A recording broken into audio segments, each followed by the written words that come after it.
आप यू पर ही काम कीजिएगा। तो समझो इसको पहले, इंटरनल एनर्जी क्या होता है।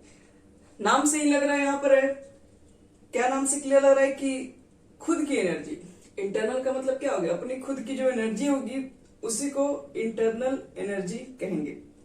यानी कि जो भी मेरे पास खुद की एनर्जी है वो आपके पास क्या है, वो उसी को हम लोग बोलते हैं इंटरनल एनर्जी। यानी कि जिसकी वजह से क्या हो रहा है, मान लो कि मेरे पास खुद की एनर्जी है जिसकी वजह से हम पढ़ा रहे हैं, तो ये मेरी खुद की एनर्जी है, तो इसको लोग बोलेंगे मेरी इंटरनल एनर्जी है। आप लोग की भी यहाँ पर एनर्जी लग रही है, क्योंकि आप लोग इतना देर तक झेल भी पा रहे हैं, तो भी एनर्जी लग रहा है उसको भी बर्दाश्त करने में, तो वो भी आपकी जो एनर्जी लग रही है बर्दाश्त करने में, वो भी होता है इंटरनल एनर्जी ही। तो कहा जाता है कि जो खुद की एनर्जी होती है किसी भी बॉडी सिस्टम के पास, उसको बोला जाता है कि उसकी वो खुद की एनर्जी, मतलब वो इंटरनल एनर्जी होगी। अब ये खुद की एनर्जी का मतलब क्या है, जैसे कि मान लो मेरे पास एक सिस्टम है, सपोज करो, और इस सिस्टम के अंदर मान लो कि आपने कुछ भी लिया, कुछ मॉलिक्यूल्स लिया, मान लो कुछ गैसेस मॉलिक्यूल्स लिया होगा, और आपसे पूछा जाए कि अब बताओ कि सिस्टम के आपके पास टोटल इंटरनल एनर्जी क्या है। तो आपके पास तो गैसेस मॉलिक्यूल्स हैं, तो कहोगे जो गैसेस मॉलिक्यूल्स की जो एनर्जी होगी वही उसकी इंटरनल एनर्जी होगी।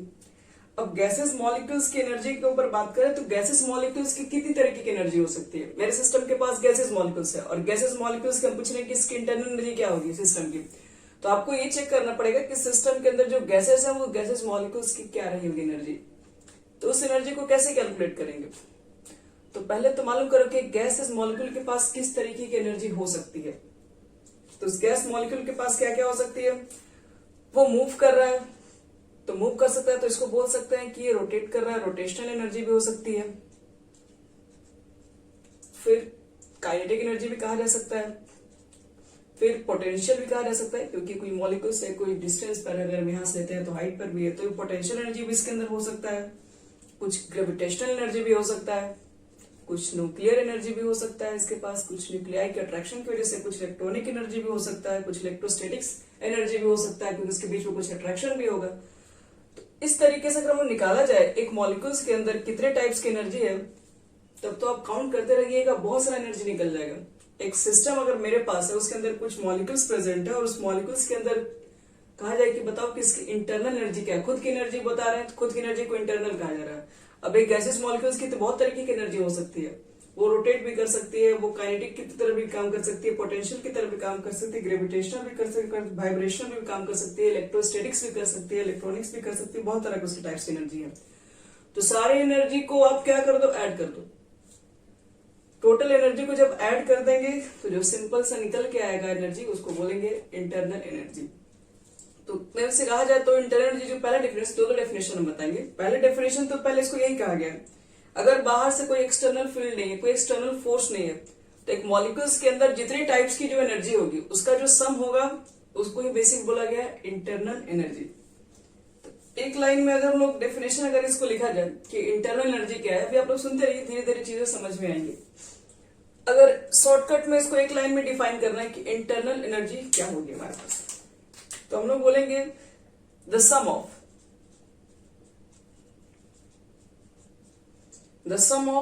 all possible, the sum of all possible type of energy, the sum of all possible type of energy that can be presented, that can be presented, जो कि present होगा कहां पर, in the system, that can be present in the system is called internal energy.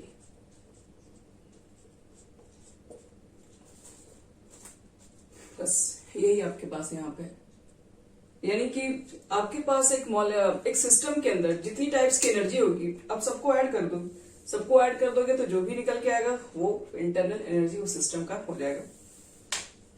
तो system की जो खुद की एनर्जी होगी, खुद की एनर्जी को ही हम लोग बोलते हैं, जैसे मान लो कि हम लोग स्पोर्ट कोई खेल रहे हैं, तो कोई भी आप गेम वगैरह खेल रहे होते हैं, तो उस गेम के अंदर आप अपनी खुद की एनर्जी लगाते हैं। ऐसा तो नहीं कि वो एनर्जी मार्केट से पहले खरीद के लाते हो, फिर पी लेते हो, फिर उसके बाद जाते हो क्रिकेट, ऐसा तो कुछ नहीं है।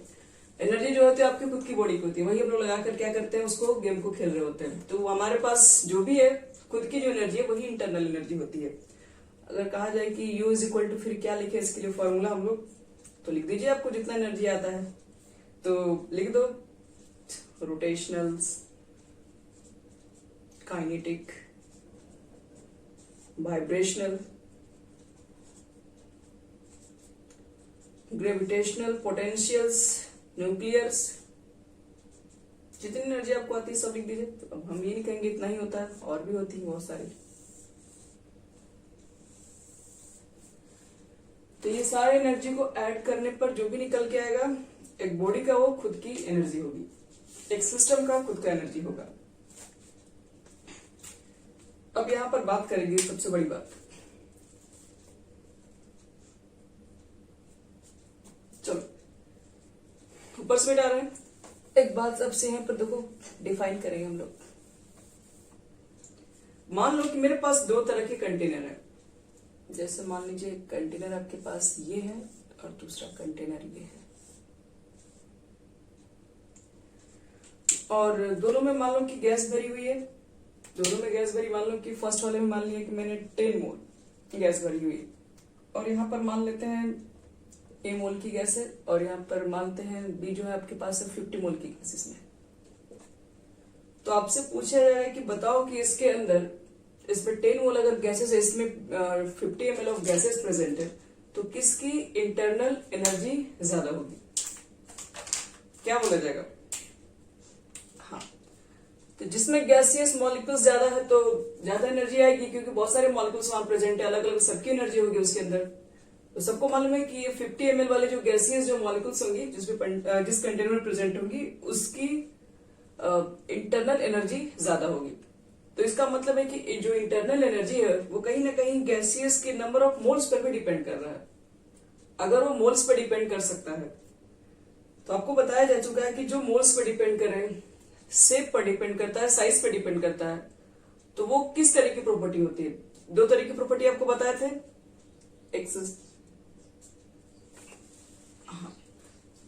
हाँ, तो यहां पर ध्यान में रखना है कि जो इंटरनल एनर्जी होता है वो एक एक्सटेंसिव प्रॉपर्टी होती है। यहां पर इस बात को हम लिख रहे हैं, internal energy is an extensive property.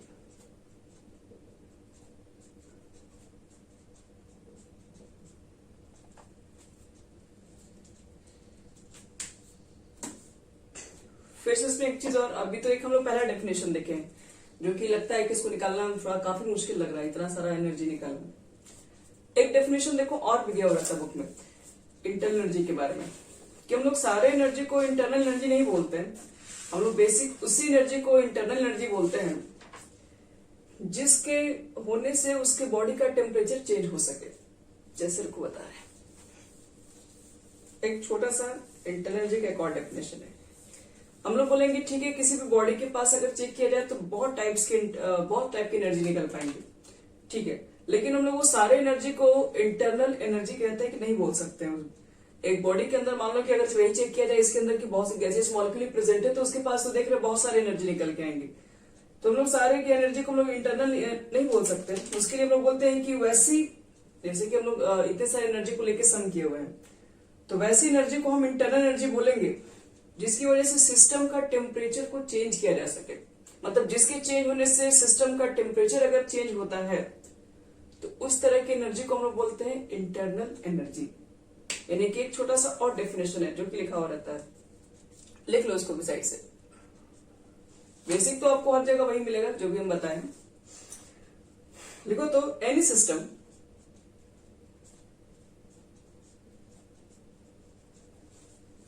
system have lots of energy,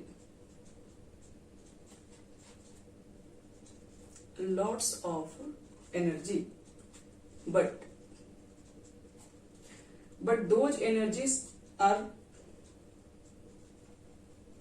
those energies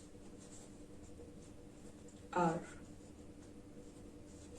counted in the internal energy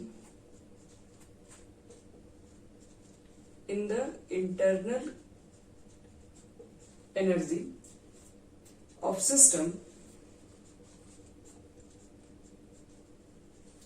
system which can change to the temperature of system, which can change the temperature of the system. यानी कि बहुत तरह की energy होगी, ठीक है, लेकिन हम लोग सिर्फ उसी को इंटरनल एनर्जी बोलेंगे जिसके चेंज होने से सिस्टम का टेम्परेचर में चेंजिंग आएगा। यानी कि लिए देखिए, अगर कहा जाए तो इसके अंदर जो आपके पास इंटरनल एनर्जी होती है वो पूरी तरीके से टेम्परेचर पर भी डिपेंड कर रही होती है। यानी कि हम लोग किसी भी सिस्टम के अंदर बहुत सारी एनर्जी है, ठीक है, लेकिन इंटरनल उसी को कहेंगे जिसके चेंज होने से सिस्टम के टेम्परेचर में चेंजिंग आएगा, वही आपके पास बनता है इंटरनल एनर्जी। तो ऐसा अगर हम लोग चेक किया जाए इतने सारे एनर्जी का सम को अगर हम लोग इंटरनल बोल रहे हैं तो एग्जैक्ट वैल्यू अगर मुझे फाइंड करना है कि उस बॉडी के अंदर मान लो कि अगर गैसेस मॉलिक्यूल सिस्टम के अंदर भरी हुई है और अगर मुझे मालूम करना है कि बताओ कि उसकी इंटरनल एनर्जी क्या होगी, तब तो उस मॉलिक्यूल्स के अंदर अब कितने सारे इलेक्ट्रॉन्स प्रेजेंट होंगे, एटम्स प्रेजेंट है, उसके मॉलिक्यूल्स है, प्रोटॉन्स है, न्यूक्लियस है, बहुत सारा चीज उसके अंदर है, तो सबकी कुछ ना कुछ अंदर भी एनर्जी होगी। तो वो सब चीजें को कैसे कैलकुलेट करेंगे? तो वो सब को कैलकुलेट करने के लिए कहा गया है कि ऑलमोस्ट पॉसिबल नहीं है, क्योंकि एक मॉलिक्यूल्स कितनी सारी एनर्जी, अभी एनर्जी काइनेटिक एनर्जी चेंज अभी चेक करोगे इतना हुआ, कुछ समय के बाद आपको बताएगा फिर चेंज हो जाएगा, मतलब बहुत सारी चीजें एनर्जी तो तरह तरह की चेंज होते रहेंगी फिर वो। तो इसलिए एक मॉलिक्यूल्स के पास कितनी तरीके की एनर्जी होती है, जैसे इस मैं बोल दूं कि यहाँ पर मेरे जो मार्कर है, इस मार्कर के अंदर इसके अंदर बहुत सारे एटम्स भी होंगे, इसके मार्कर के अंदर टोटल एनर्जी मुझे बताओ। तो जितने सारे इसके अंदर एटम्स प्रेजेंट है वो सबकी एनर्जी को निकालना, सम करना, और सबको मालूम है कितना एनर्जी निकाल नहीं सकते हम लोग हैं। तो इसलिए याद रखना कि जो आपके पास इंटरनल एनर्जी होता है उसको हम लोग एग्जैक्ट कितना होगा किसी भी बॉडी का, किसी भी सिस्टम के अंदर, तो एग्जैक्ट हम लोग इसको फाइंड ही नहीं कर सकते हैं। तो एग्जैक्ट नहीं फाइंड कर सकते, तो इसलिए हम लोग क्या करते हैं कि आप इंटरनल एनर्जी तो निकाल नहीं सकते, इसलिए हम लोग जो चेंजिंग होता है सिर्फ उसको जरूर कैलकुलेट कर सकते हैं। तो इंटरनल एनर्जी के बारे में बताने जा रहे हैं कि अब आगे इसको कैलकुलेट नहीं किया सकता, क्योंकि इतनी सारी एनर्जी को निकालना और निकाल के ऐड करना तो खैर ठीक है, लेकिन निकालना ही इम्पॉसिबल कहा जाता है, लगभग इम्पॉसिबल है इतनी सारी एनर्जी को कैलकुलेट करना। लिखो, internal energy is a state function,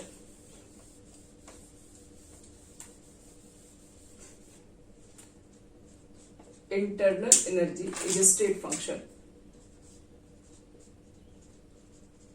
state function किसे कहते हैं?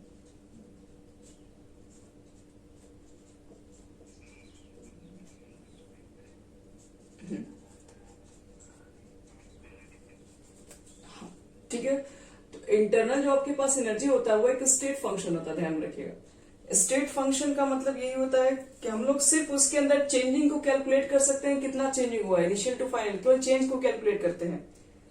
ये कैलकुलेट नहीं कर सकते हैं कि हर एक पॉइंट पर हर एक चीजों को निकाल कर एडअप करना, वो चीजें पॉसिबल नहीं इसमें होंगी। तो वही चीजें हम लोग आपको पढ़े थे, स्टेट फंक्शन, पाथ फंक्शन इसलिए पढ़ा जाता है कि वहां पर वो चीजें तुम लोग समझ सको कि इसके अंदर कैसे हम लोग कैलकुलेशन करेंगे। तो internal energy is state function, therefore we can only calculate change in internal energy, then we can, then या देयरफॉर,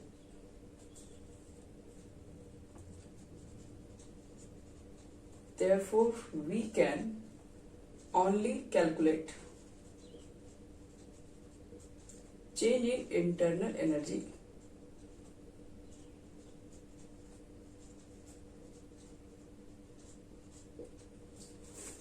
जैसे इसका देखो मतलब भी समझा रहा है, ये हम क्या बोल रहे हैं, कैसे चेंज को कैलकुलेट करते हैं। जैसे सपोज करो कि तुम्हारे पास एक सिस्टम है, ध्यान समझना, एक सिस्टम है, कुछ मॉलिक्यूल्स है, उसकी कुछ एनर्जी है, कितना है नहीं पता, ये किसी को भी नहीं मालूम है, मान लो फर्स्ट स्टेट पे है। और मान लीजिए यहां पर आपने क्या कर दिया, इसको हीट कर दिया, मान लो हीट करने से तो उसकी टेम्परेचर तो चेंज होगी ही। तो मान लीजिए इस फर्स्ट स्टेट पर है और आपने हीट करके इसमें कुछ क्या किया, उसको सेकेंड स्टेट पर ला दिया। तो जितना हीट दिया होगा, जैसे मान लो 10 किलो जूल का मैंने हीट यहां से अप्लाई किया होगा, अब यहाँ पर मॉलिक्यूल्स की क्या होगी, एनर्जी तो चेंज हो ही गई होगी, हीट करने से मॉलिक्यूल की एनर्जी तो क्या बढ़ती है, तो इसलिए चेंज तो हो गई होगी। अब तो हम लोग पहले कितना था इसका इंटरनल एनर्जी तो नहीं पता है, अभी कितना हो गया अभी कितना हो गया वो भी नहीं पता है, क्योंकि पहले ही जब नहीं पता तो उसमें 10 ऐड करेंगे तो आगे चेंज हो रहा है, लेकिन इसी का पहले मुझे स्टार्टिंग ही नहीं मालूम है कितना एनर्जी है, तो 10 क्या उसमें ऐड करें, इसका तो खुद नहीं मालूम है कितना है, और इसका क्या हो गया वो भी नहीं मालूम है। तो हम लोग को फिर मालूम क्या इसमें है, सिर्फ ये मालूम है कि पहले जितना था अब उसमें से क्या हो गया 10 बढ़ गया, मतलब कितना चेंज हुआ सिर्फ ये बता सकते हैं, जो आप काम कर रहे हैं सिर्फ वही बता सकते हैं आप कितना इसको ट्रांसफर कर रहे हैं।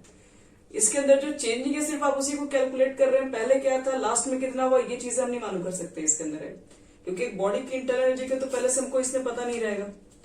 जैसे मान लो कि ऐसा थोड़ा इसको नॉर्मल एग्जाम्पल समझो, मान लीजिए कि किसी के अकाउंट में मान लो कि अभी फिलहाल में 1 लाख रुपया है, 1 लाख रुपीज है, मान लो, एक मिनट, मालूम कैसे तुम लोग को मालूम ही नहीं, मान लो किसी के अकाउंट में कितना पैसा है मान लो तुम लोग को मालूम ही नहीं। जैसे मान लो कि तुम लोग फी जब जमा करते हो तो मेरे अकाउंट में कितना पैसा आपको नहीं मालूम, आप सिर्फ अपना फी जमा करते हैं। तो अब अगर मान लीजिए आपने जो अमाउंट जमा किया, अमाउंट जमा होने के बाद मेरा कितना हो गया ये आपको नहीं मालूम है, कितना डालने से पहले मेरा कितना था ये भी आपको नहीं मालूम है, आपको सिर्फ ये मालूम चल रहा है कि आपके पैसे डालने से सिर्फ मेरा अमाउंट में क्या सिर्फ चेंजिंग आया हुआ, सिर्फ वो चेंज हुआ है। तो हम लोग क्या करें, सिर्फ चेंज, आप लोग को सिर्फ पता क्या चल रहा है, सिर्फ चेंज ही कैलकुलेट कर रहे हैं कि पहले इतना था अब इतना हो गया होगा, इसका मतलब है कि इसमें इतना का चेंज ही गया हुआ है। तो यही चीज हम यहाँ पे बोल रहे हैं कि पहले बॉडी की क्या थी इंटरनल एनर्जी ये किसी को नहीं मालूम है, बाद में कितना चेंज हो गया ये भी नहीं बता सकते, लेकिन इतना मालूम है कि पहले से इसके अंदर जो चेंज हुआ है वो 10 का चेंजिंग हुआ है। तो इसलिए हम लोग क्या करते हैं कि इंटरनल एनर्जी किसी भी बॉडी के लिए कैलकुलेट करने जाएंगे, किसी भी सिस्टम के लिए कैलकुलेट करने जाएंगे नहीं निकल पाएगा, तो हम लोग सिर्फ क्या करते हैं उसके चेंजिंग को कैलकुलेट कर पाते हैं बस। अब देखो चेंजिंग को कैलकुलेट करते हैं तो इसलिए इसको बोलते हैं स्टेट फंक्शन, यानी कि अगर कहा जाए तो delta U is equal to, अगर कहोगे क्या होगा तो delta U is equal to U final minus U initial, यानी कि यू फाइनल और यू इनिशियल का मतलब क्या हो गया, डेल्टा यू का तो मतलब हो गया चेंज इन इंटरनल एनर्जी, जो भी चेंज हो रहा है चेंज इन इंटरनल एनर्जी। ये यू फाइनल का मतलब क्या है, तो इंटरनल एनर्जी बताएंगे किसका है, तो final energy, internal energy, short term लिख देना पूरा, final internal energy of the system.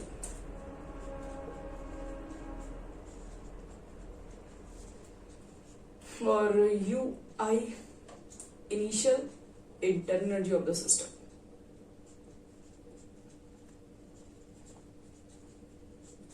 Energy of the system. तो प्रॉब्लम हम देखो तुम लोग को यहां पर क्या होगा, कहोगे कि अभी तो हम लोग ये कैलकुलेट ही नहीं कर पा रहे फाइनल कितना हो गया और इनिशियल कितना था वो भी नहीं पता था, तो फिर ये सब चीजें कैलकुलेट कैसे किया जाए यहाँ पर। तो ये सब चीजें देखो हम लोग को मालूम है कि अगर हम लोग इस फॉर्मूला से निकालने जाएंगे तो वो चीजें नहीं निकलेंगी, इसलिए इसका सेकेंड में डेफिनेशन बनाया गया है। इस फॉर्मूला से निकालने जाओगे तो सिर्फ हम लोग डेल्टा यू क्या ये फाइनल कितना है इनिशियल कितना है नहीं मालूम है, सिर्फ हम लोग चेंज को ही बता सकते हैं, इसके अंदर कितना चेंज किए कितना हम दिए से वही बता सकते हैं। तो इसका मतलब है कि इसको कैलकुलेट करने के लिए हमको कुछ अभी इसमें और भी फॉर्मूला की रिक्वायरमेंट्स होगी। तो इसके बाद देखो, इसके बाद हम बात करते हैं इसकी जस्ट आगे से जो सेकंड डेफिनेशन थी, जो कि हम बताए थे कि सारी एनर्जी को हम लोग इंटरनल एनर्जी नहीं कह सकते हैं। इंटरनल एनर्जी सिर्फ उसी को कहा जाता है कि जो क्या करे, जिसके चेंज होने से बॉडी का टेम्परेचर चेंज हो सके। जैसे यहां समझिए, जैसे मान लो कि आपके पास एक सिस्टम है और आपने उसको फर्स्ट स्टेट पे रखा हुआ है, टेम्परेचर T1 दिया हुआ है और उसकी जो इंटरनल एनर्जी थी वो मान लो E1 है सपोज, और आपने सेकंड स्टेट में इसको ला दिया, फर्स्ट स्टेट का केस है सेकंड स्टेट में लेके आते। तो सेकंड स्टेट में आपने क्या कर दिया, हीट के थ्रू मान लिया आपने हीट किया, टेम्परेचर अब कितना देंगे, कितना टेम्परेचर बॉडी का बढ़ गया होगा ये तो मालूम कर ही सकते हैं। और यहाँ पर जो है आपके पास जो भी चेंजिंग है ये, क्योंकि टेम्परेचर चेंज करोगे तो उसकी एनर्जी भी तो चेंजिंग हो रही है, तो वो इसको E2 से रिप्रेजेंट कर दे रहे हैं। और डेल्टा यू कैलकुलेट करोगे E1 ही मान लो, तो बोलोगे U2 माइनस C1, तो U2 माइनस C1 फिर से वही बात है कि पहले कितना था बाद में कितना था ये किसको मालूम है, लेकिन यहाँ पर टेम्परेचर भी चेंज हो रहा है, पहले कितना था वो भी हम लोग मालूम कर सकते हैं टेम्परेचर, और बाद में कितना हो गया। तो जो डेल्टा टी है वो तो कैलकुलेट किया जा सकता है कितना टेम्परेचर में चेंजिंग आ रहा है। अब देखो इसके अंदर हम लोग क्या करेंगे, अब यहाँ से हम लोग फॉर्मूला को डिफाइन करेंगे। चेंज इन इंटरनल एनर्जी यहां से निकालोगे तो ये चीजें नहीं मिलेंगी आपको, तो हमको निकालने के लिए क्या करना पड़ेगा, तो डेफिनेशन में ही क्लियर कर दिया गया कि आपके पास जो चेंज इन जो भी इंटरनल एनर्जी जो होती है वो उसी को एनर्जी को बोलते हैं कि जो कि बॉडी के टेम्परेचर को चेंज कर सके। तो अब देख रहे हैं कि बॉडी के टेम्परेचर चेंज हो चुका है, तो उसको हम लोग क्या कहेंगे, उसको इंटरनल एनर्जी कहेंगे, सिर्फ उसी एनर्जी को। तो हम लोग बोल सकते हैं कि जो आपके पास डेल्टा जो यू है, ठीक है, वो डायरेक्टली प्रोपोर्शनल किसके होगा, टेम्परेचर के होगा। क्योंकि किसी भी सिस्टम का जो इंटरनल एनर्जी चेंज है, किसी भी सिस्टम का जो इंटरनल एनर्जी जो चेंज होगा वो किसके ऊपर डिपेंड कर रहा है, वो डिपेंड कर रहा है कि आपने इसके टेम्परेचर का टेम्परेचर कितना इसके अंदर चेंज किया। तो इसलिए हम दोनों को देख के इतना लिख सकते हैं। यहां से कैलकुलेट करना बच्चे लोग पॉसिबल नहीं है, ध्यान में रखना। इसलिए हम लोग क्या करते हैं, अब जो निकालने जाएंगे जो इंटरनल एनर्जी कितना चेंज हुआ, सिर्फ चेंज बता रहे हैं। तो वही चीज आपको बता रहे थे कि यहाँ पर कितना हीट दिया और यहाँ पर कितना हो गया, मतलब आपने जो भी दिया होगा वो सिर्फ चेंज को ही बता रहा है एक तरीके से। तो डेल्टा यू जो आपके पास होगा वो डायरेक्टली प्रोपोर्शनल टेम्परेचर के होगा। ये पहली बात ध्यान में रखना है। यहाँ से अब यही से कुछ एक्सप्रेशन बता रहे हैं। जैसे मान लो कि तुम्हारे पास कोई सब्सटेंस सॉलिड के फॉर्म में है या लिक्विड के फॉर्म में। ज्यादातर याद रखना आपको पूरे चैप्टर्स के अंदर सॉलिड्स नहीं मिलेंगे, लिक्विड्स नहीं मिलेंगे, गैसियस भी पूरे चैप्टर के अंदर मिलेगा, लेकिन हीट का जब डिफाइन करोगे तो सब मिलेगा पढ़ने के लिए वहां पे। अभी आप पढ़ेंगे, इसके बाद एंथैल्पी पढ़ोगे, एंथैल्पी के बाद फिर स्टार्ट होगा हीट। हीट के बारे में बहुत सारे टाइप के हीट होते हैं। तो देखो, फॉर सॉलिड एंड लिक्विड के लिए चेक किया जाए तो जो डेल्टा ई होता है, डेल्टा ई कह रहे, जो डेल्टा आपके पास यू होता है, जो चेंज इन जो इंटरनल एनर्जी होता है किसी भी बॉडी का, वो डायरेक्टली प्रोपोर्शन होता है मास के। ये आप लोग पढ़ेंगे आइंस्टाइन थ्योरी में। आइंस्टाइन चीजें पहले से ही बता चुके हैं कि अगर आपके पास कोई भी सिस्टम है, जितना ज्यादा उसका मास होगा उसके अंदर उतना ही ज्यादा एनर्जी में चेंजिंग आएगा। अगर बहुत बड़ा मास होगा तो उसके अंदर बहुत सारे मोल्स होंगे, बहुत सारे मॉलिक्यूल्स होंगे। तो इसलिए याद रखना पहली चीज है कि अगर आपके पास कोई भी मटेरियल सॉलिड के अंदर काम कर रहे हो या फिर लिक्विड के अंदर काम कर रहे हो, तो वहां पर जो चेंज इन जो इंटरनल एनर्जी आएगा वो डिपेंड करेगा कि आपके पास बॉडी की मास कितनी है, सिस्टम का मास कितना है उसमें। फिर देखो, अभी तो हम लोग ये देख रहे हैं कंडीशन, और फर्स्ट कंडीशन देख रहे हैं कि जो भी चेंज इन जो इंटरनल एनर्जी है वो टेम्परेचर चेंज होने पर डिपेंड कर रहा है, मतलब directly proportional change in temperature की भी है। और एक सॉलिड और एक लिक्विड के केस में बात करें तो आपके पास जो बॉडी की जो इंटरनल एनर्जी होती है वो डायरेक्टली प्रोपोर्शनल उसके मास की होती है। अगर ये दोनों को रिलेट कर they from first and second, तो बोल सकते हैं जो चेंज इन जो आपके पास इंटरनल एनर्जी जो चेंज आएगा, हाँ बोलिए।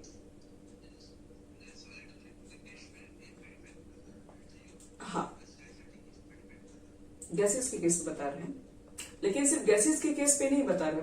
आपको डेल्टा यू का डिफाइन किस पे किया गया था, जो टेम्परेचर, वैसी एनर्जी जो टेम्परेचर को चेंज कर दे, ठीक है। तो वो किसी के लिए भी काम करेगा, वो सॉलिड के लिए भी काम कर सकता है, वो लिक्विड के लिए भी काम कर सकता है, और वो गैसेस पे भी काम कर सकता है। क्योंकि आप सॉलिड के अंदर भी चाहे तो ये काम कर सकते हैं, उसकी इंटरनल एनर्जी को चेंज कर सकते हैं, टेम्परेचर को चेंज करके। लिक्विड के अंदर भी कर सकते हो, गैसेस के अंदर भी कर सकते हो, ये तीनों के लिए होगा। तो ये दोनों को देखो, रिलेट करोगे तो क्या लिख सकते हो दोनों को, एम डेल्टा टी लिख सकते हैं। अब यहां से आप क्या करेंगे, प्रोपोर्शनलिटी को हटाएंगे यहां से, तो जो डेल्टा यू आएगा आपके पास वो इक्वल हो जाएगा M S delta T. M तो समझ में आ रहा था कि मास है, delta T change in temperature है। एस क्या होता है, एस को यहां पर बोलते हैं लोग specific heat capacity, specific heat capacity.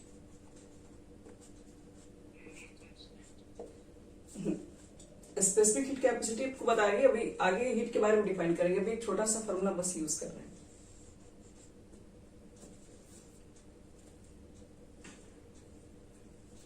तो देखो बच्चों लोग, आपको बताई दे रहे हैं कि ये वाला फॉर्मूला आपको जल्दी नहीं मिलेगा पढ़ने के लिए, क्योंकि सॉलिड लिक्विड पे बहुत सारे कम ही क्वेश्चन आपको मिलेंगे। हो सकता है एक दो मिल भी जाए, लेकिन नहीं मिलेंगे।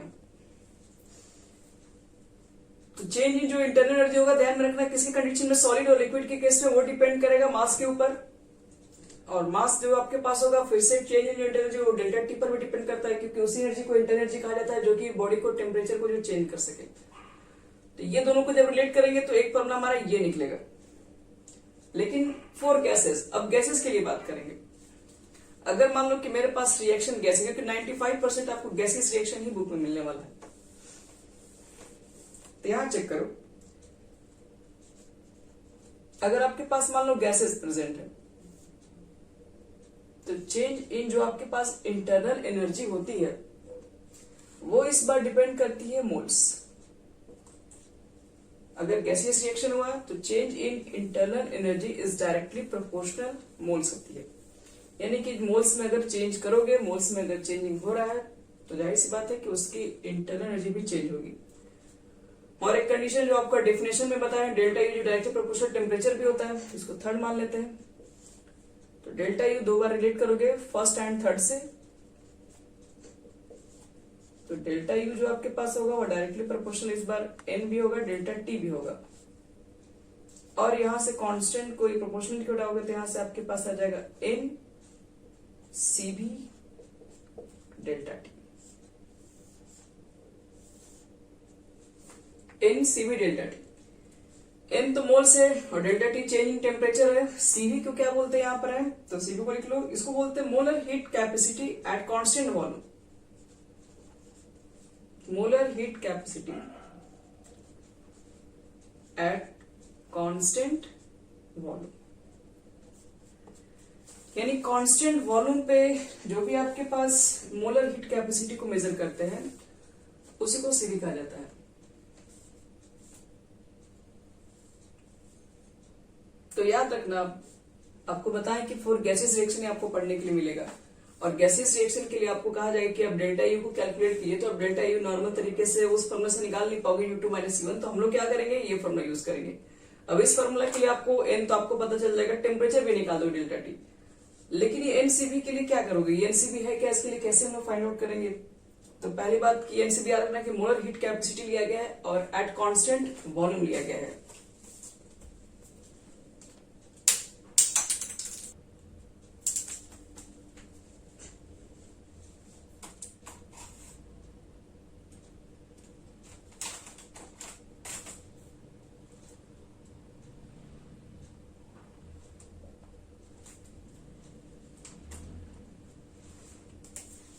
यहां तक हो गया हमारे पास molar heat capacity at constant volume, ये सीवी को इंडिकेट करते हैं। तो इसका मतलब है कि हम लोग को जो चेंज इन जो इंटरनल एनर्जी कैलकुलेट करेंगे यहां से, वो उस कंडीशन में आप जो टेम्परेचर लेके चलेंगे वो कांस्टेंट लेके चलेंगे। टेम्परेचर करे सॉरी, जो वॉल्यूम लेके चलोगे वो कांस्टेंट होना चाहिए। अगर वॉल्यूम को कांस्टेंट नहीं करोगे तो आप वहां पर एग्जैक्ट फाइंड ही नहीं कर पाएंगे कि उसमें कितना रहेगा इंटरनल एनर्जी। जैसे देखो इसको एग्जाम्पल से भी समझा दे रहे हैं। ये आपके पास स्पेसिफिक हीट क्या होता है, मोलर हीट कैपेसिटी क्या होता है, वो हम एंथैल्पी की जस्ट बाद स्टार्ट करेंगे। हीट कैपेसिटी, तो हीट क्या होता है, हीट कैपेसिटी कितने तरीके की होती है, इसके टाइप्स क्या क्या है, तो वो सब चीजें वहां पर हम सब डील कर लेंगे। अब ये चीजें बता रहे हैं कि ये है क्या, उसके बाद धीरे धीरे आगे सब समझ में आने लगेगा। यहां देखो, अब अगर मान लो कि हम लोग कांस्टेंट वॉल्यूम ले रहे हैं इंटरनल एनर्जी के लिए, ऐसा क्यों हो रहा है ये भी देखना, आप समझ सकते हो। जैसे मान लो कि आपके पास एक सिस्टम यहाँ पे है और सिस्टम के अंदर क्या आपके पास एक गैसेस मॉलिक्यूल प्रेजेंट है, और इसके अंदर हमको क्या करना है, इसकी एनर्जी को कहा जा रहा है कि हम लोग एग्जैक्ट कैलकुलेट नहीं कर सकते, चेंज को कैलकुलेट कर सकते हैं। तो हम लोग क्या करते हैं, फिर सिस्टम को हीट करना स्टार्ट करते हैं। मान लो यहाँ पर पिस्टन लगा के रखे, पिस्टन का मतलब है कोई प्रेशर इसके ऊपर लगा के रखे हैं, और ये अब यहाँ सपोज करो कि इसको अगर मान लो कि हीट करना स्टार्ट कर रहे हैं, और वॉल्यूम आपके पास क्या है, इसके अंदर है कांस्टेंट है। तो कांस्टेंट अगर आपके पास वॉल्यूम रहेगा तो इसी मॉलिक्यूल्स के अंदर जो भी एनर्जी होगी वो इसी मॉलिक्यूल्स के अंदर होगी, इसी मॉलिक्यूल्स की एनर्जी होगी। तो हम लोग क्या करेंगे, ये इंटर एनर्जी को फाइंड कर सकते हैं। अगर आपके पास वॉल्यूम फिक्स है तब, यानी कि यहां तक ये चीजें फिक्स होनी चाहिए। और अगर मान लो कि आपके पास ये वॉल्यूम फिक्स नहीं है, अगर वॉल्यूम फिक्स नहीं है तो इसमें क्या हो जाएगा फिर, अब ये भी कंडीशन दिखाता है। अगर वॉल्यूम फिक्स नहीं होगा तो आप क्या करेंगे, यहाँ पे गैसेस मॉलिक्यूल से हीट करना स्टार्ट कर दोगे। अगर यहाँ से हीट करना स्टार्ट करेंगे तो मॉलिक्यूल की जो होती है वो इंटरनल चेंज तो होगी, बढ़ेगी, लेकिन कितना चेंज हुई देखिए आप इसको एग्जैक्ट कैलकुलेट नहीं कर पाएंगे। क्यों नहीं कर पाओगे, क्योंकि यहाँ पर जो मॉलिक्यूल्स प्रेजेंट होगी, एक तो ये फिक्स नहीं है, तो इसका मतलब है कि उसके ऊपर प्रेशर जो लगा वो हल्का ही कुछ है। तो यहाँ पर जो मॉलिक्यूल्स होगी वो क्या करेंगे, फिर ये बाहर निकलना स्टार्ट होंगे, इसके ऊपर प्रेशर लगाएगी तो ये फिर क्या करेगा, और ज्यादा एक्सपेंड हो जाएगा और ज्यादा मूव करने लगेगा। या फिर बोल सकते हैं कि अगर ये क्लोज नहीं होगा, खाली अगर होगा, तो यहाँ से कुछ कुछ गैसेस मॉलिक्यूल्स क्या होंगे, अपना वर्क डन करेंगे। इसको ऊपर ले जाने में क्या करेगी, एनर्जी लगाएगी, ताकि ये धीरे धीरे चीजें क्या होगी, ऊपर की ओर आएगी, ऊपर आगे आएगा, फिर धीरे धीरे क्या होगा, बाहर निकल जाएगा। जैसे मान लो कि हल्के से कोई चीज हल्का एकदम, मान लो कोई इसके ऊपर हम लोग पिस्टन वगैरह अप्लाई कर दिए, तो मॉलिक्यूल्स जो गैसेस के फॉर्म में बाहर निकलेगी, उसकी एनर्जी ज्यादा होती है। आप देखते होंगे कि कोई चीज अगर मान लो कि अगर आपने दूध को मान लीजिए गर्म कर रहे हैं, इसके ऊपर मान लो प्लेट भी रख दी हो और आपका टेम्परेचर अगर बहुत ज्यादा हाई है, तो जब वो बॉयल होने लगता है तो आप देखोगे कि ये जो ढक्कन है उसके बाहर भी निकलना स्टार्ट हो जाता है मॉलिक्यूल्स की एनर्जी। इसका मतलब कभी कभी तो ढक्कन को भी साइड में कर सकता है अगर उसकी एनर्जी बहुत ज्यादा बढ़ गई होगी तो। इसका मतलब है कि कुछ मॉलिक्यूल्स की एनर्जी तो बढ़ी, वो तो मालूम चल गया हमें, कुछ मॉलिक्यूल्स की एनर्जी में कन्वर्ट हो गई उसकी, लेकिन कुछ जो मॉलिक्यूल्स की जो एनर्जी थी वो क्या कर दे, वो अपनी एनर्जी इसको ऊपर उठाने में वेस्ट कर रहा है, क्योंकि वहां पर भी तो एनर्जी लग रहा है उसको ऊपर ले जाने में। तो अब यहाँ पर कुछ मॉलिक्यूल्स की एनर्जी क्या होती है कि दो फॉर्म में कन्वर्ट हो रही है, एक तो उसकी इंटरनल एनर्जी भी बढ़ रही है और उसकी जो एनर्जी है वो वर्क डन में भी कन्वर्ट हो रही है उसको ऊपर ले जाने के अंदर में। तो दो सेंस में हम लोग ये नहीं बता सकते कि मॉलिक्यूल्स कितना इंटरनल एनर्जी में कन्वर्ट हुआ और कितना वर्क डन में यूज कर लिया इसको ऊपर ले जाने के अंदर में। तो इसलिए ध्यान में रखना कि कांस्टेंट वॉल्यूम जब करते हैं तभी जाके हम लोग मालूम कर पाते हैं कि एक मॉलिक्यूल्स के अंदर कुल कितनी जाके उसकी इंटरनल एनर्जी है। गैसेस मॉलिक्यूल्स को आप लोग क्या करोगे, कोई भी चीज को हीट करोगे तो मालूम है गैसेस मॉलिक्यूल्स की एनर्जी बढ़ेगी बढ़ेगी बढ़ेगी। अगर ज्यादा बढ़ गई तो वो ब्लास्ट भी कर सकता है। जैसे हम लोग क्या करते हैं, मान लो प्रेशर कुकर है, ऊपर से मान लो जो इसका जो आप लोग जो सीटी टाइप का होता है उसको पूरी तरीके से सील कर दीजिए। आप लोग क्या कीजिए, उसके अंदर लगातार उसको हीट करो, उसकी एनर्जी बढ़ेगी, अंदर जो भी मॉलिक्यूल्स प्रेजेंट हो इसकी एनर्जी बढ़ेगी और एक समय ऐसा भी आ जाएगा कि वो फट भी सकता है। क्यों? क्योंकि सब गैसेस मॉलिक्यूल की एनर्जी बहुत ज्यादा हाई हो चुकी है, इतना हाई हो चुकी है कि अब इस मॉलिक्यूल से बाहर निकलना चाहता है।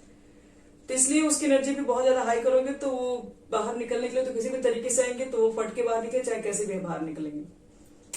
तो इसका मतलब ये है कि कांस्टेंट वॉल्यूम पे अगर आप काम करेंगे तब किसी भी मॉलिक्यूल्स के अंदर की इंटरनल एनर्जी को कैलकुलेट कर सकते हो। अगर कांस्टेंट वॉल्यूम नहीं रहेगा तो एक मॉलिक्यूल्स, एक गैसियस मॉलिक्यूल्स की जो वॉल्यूम है, जो भी है, जब इसकी एनर्जी है वो कुछ इंटरनल में भी कन्वर्ट हो रहा है और कुछ वर्क डन में भी कैलकुलेट हो रहा है, तो हम ये नहीं बता सकते कि एग्जैक्ट उसके अंदर चेंज इन इंटरनल एनर्जी कितना हुआ।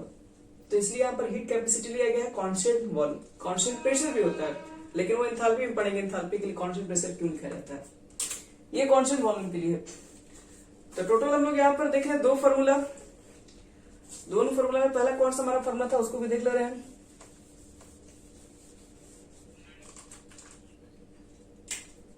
ये ना उसको छोड़ो, तुमको भी निकालने के लिए नहीं देंगे, वो तो हम भी जानते हैं कि जब तक ये बताएंगे नहीं तब तक न्यूमेरिकल्स कहां से भी देंगे।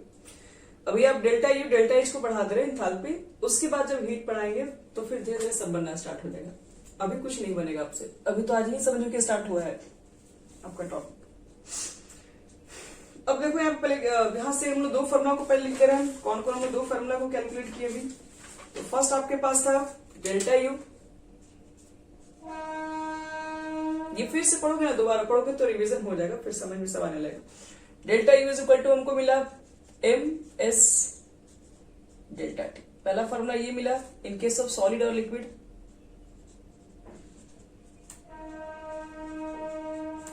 और सेकेंड आपको ये भी फार्मूला मिला delta U is equal to, जिसका हम लोग ज्यादातर यूज करने वाले हैं, एन।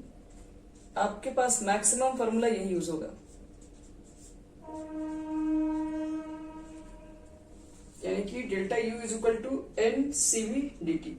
इसी को हम लोग जनरली यूज करेंगे, या फिर इसको ऐसे भी लिख सकते हो, delta U is equal to आएगा एन सीवी और T two minus T one.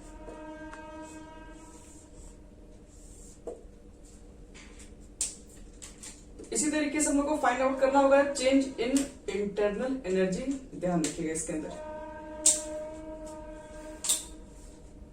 Complete हो गया आपका। अब नेक्स्ट टॉपिक हमारा रहेगा एंथैल्पी के बारे में।